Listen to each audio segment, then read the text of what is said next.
Did Becky Hammond just expose the WNBA's dirtiest little secret? Or did she simply throw the biggest tantrum of her coaching career? Imagine this: 34 free throws for the Fever, just 11 for her team. Fair game or scripted reality TV disguised as basketball? A'ja Wilson calls it a special whistle. Boston laughs like it's comedy night, and the internet is exploding with conspiracy theories. So, is the WNBA protecting Caitlin Clark like she's some billion-dollar franchise savior? Or did Becky just finally say what every player's been whispering? Grab your popcorn. This scandal is hotter than the game itself. Becky Hammond isn't new to drama, but this time, she didn't just stir the pot. She flipped the entire WNBA kitchen upside down. The Las Vegas Aces head coach walked into the press conference looking like she'd just discovered the league's rulebook was written by WWE scriptwriters. With her voice trembling between rage and sarcasm, Hammond accused the WNBA of flat-out cheating to gift-wrap a win for the Indiana Fever. And guess what? The numbers don't lie, or maybe they scream louder than Hammond herself. 34 free throws for the Fever, 11 for her squad. That's not just a bad night.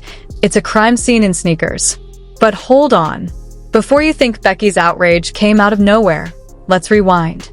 This isn't her first rodeo with controversy.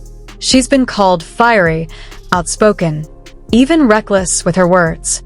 Critics love to remind us of the time she clashed with referees so hard, the footage looked like a deleted scene from Real Housewives of the WNBA. And don't forget the whispers. Those shadowy claims from league insiders that Becky's never been afraid to air dirty laundry if it benefits her narrative. So when she slams the WNBA for being rigged, is she really exposing the truth, or just playing her own game of headlines? Enter A'ja Wilson. Cool, calm, collected until now. The reigning MVP couldn't hold back either, throwing shade so sharp it practically sliced through the box score. She didn't name names, but her words carried the weight of 1,000 accusations. Special whistle, she said with a smirk. Simple, sarcastic, and devastating. That phrase spread online faster than Caitlin Clark highlights. Suddenly, Hammond wasn't the only voice crying foul. The league's brightest star had joined the chorus. And then came the comic relief, AliyahBoston. Instead of rage, she laughed. On camera, a laugh that said, "We all know the game is fixed, but hey, let's pretend it's funny." Social media turned her chuckle into a meme factory overnight. One viral tweet read, "Boston laughing at the refs is the new Jordan shrug." Another said, "Forget the trophy, give her an Oscar." So, what's the scandal here? Is it really about one game? Or is it about the billion-dollar pressure cooker that the WNBA has suddenly become thanks to Caitlin Clark? Let's not kid ourselves. The league knows Clark is ratings gold. Every network wants her face on screen. Every sponsor wants her name on their product. And when money talks, the whistle seems to sing right along. The accusation isn't just that the Fever got extra free throws. It's that the league has gone full-on Truman Show, scripting outcomes to protect its cash cow. Becky Hammond's meltdown wasn't just about bad refereeing. It was a warning shot. A'ja Wilson's special whistle? That was the smoking gun. And Boston's laugh? That was the audience saying, "We're not blind, we see the strings being pulled." But here's the kicker. When coaches, MVPs, and rising stars all start hinting at corruption, this isn't just another sports drama. It's the kind of scandal that makes fans question if they're watching basketball or a Netflix reality show. Now, let's dig into the meat of this so-called whistle scandal. Because if you thought Becky Hammond's press conference meltdown was just heat-of-the-moment frustration, think again. According to anonymous league insiders, those shadowy voices who only talk in whispers and encrypted emails, the WNBA has been quietly directing referees to favor the Indiana Fever. Why? One word, Caitlin. Another word, Clark. Together? Ratings jackpot. A so-called leaked memo, floating around sports blogs and burner Twitter accounts, allegedly instructed referees to protect marketable assets and maintain favorable narratives. Translation? Make sure the Fever doesn't tank too hard, because sponsors don't write million-dollar checks for losing streaks. In one particularly juicy line, the memo supposedly says, "The story is bigger than the scoreboard." If that doesn't sound like reality TV scripting, what does? And the free throw numbers don't lie. 34-11. Social media users went full detective mode, slowing down game clips, zooming in on fouls that looked more like ghost sightings than real contact. One fan posted, "If you breathe near Caitlin Clark, it's a foul. If you tackle A'ja Wilson, it's play on." That tweet got 500,000 likes overnight. Then came the bombshell from an anonymous referee who allegedly told an underground podcast, "We're under pressure to keep certain teams relevant. If we don't follow through, assignments get pulled, checks get delayed." Imagine that, referee admitting the whole game is one big pay-to-play scheme.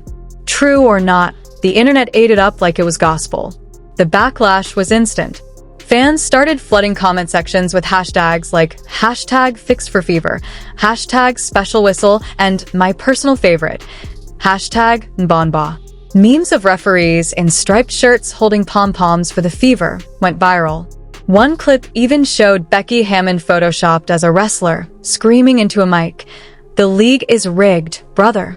The sarcasm practically wrote itself. But it wasn't just fans losing their minds. Former players started chiming in. 2. A retired guard, let's call her Sourcex, claimed she walked away from the league years ago because everything felt too orchestrated. She didn't give details, but her cryptic tweet, "Told y'all this day would come," sparked thousands of replies. Suddenly, Hammond's tantrum didn't look so isolated. It looked like confirmation of an old, festering wound. And let's not forget the sponsors. Multiple brands reportedly reached out to the league office, concerned about optics. Translation? If fans believe games are scripted, then ad dollars go down the drain. Because who wants to buy sneakers from a league that feels faker than a Kardashian reunion episode? Even casual viewers started questioning what they were watching.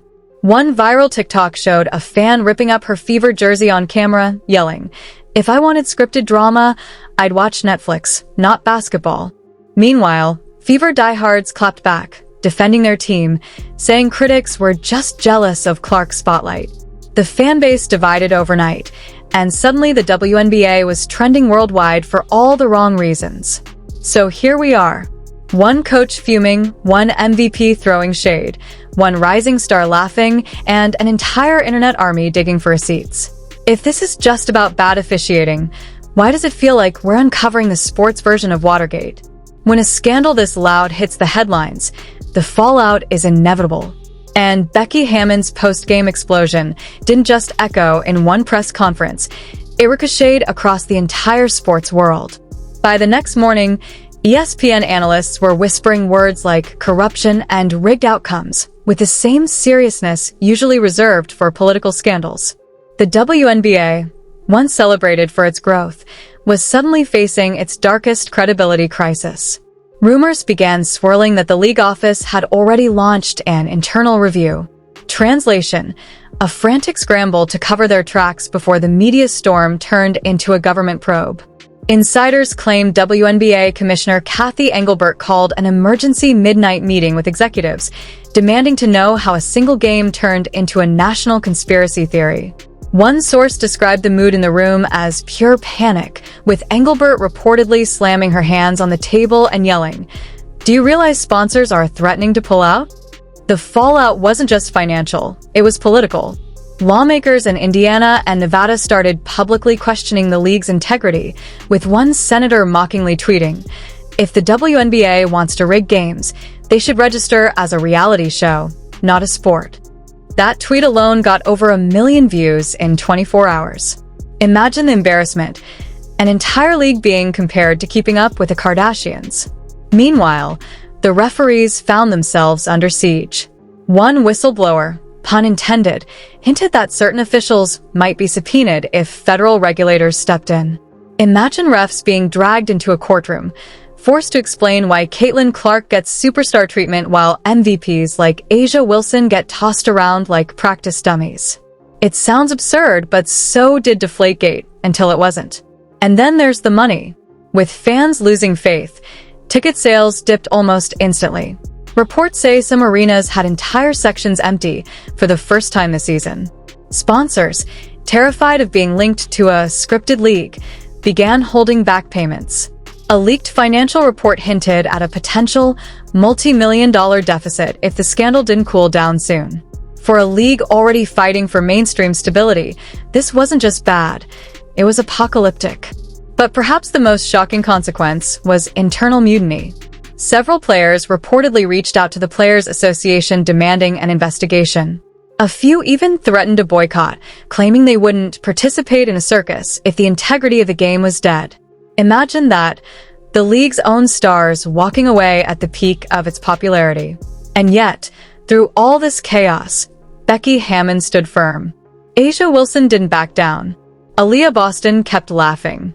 The narrative only grew stronger. Maybe the WNBA wasn't just experiencing bad officiating, it was unraveling under the weight of its own scripted ambitions. The league thought Caitlin Clark was their golden ticket.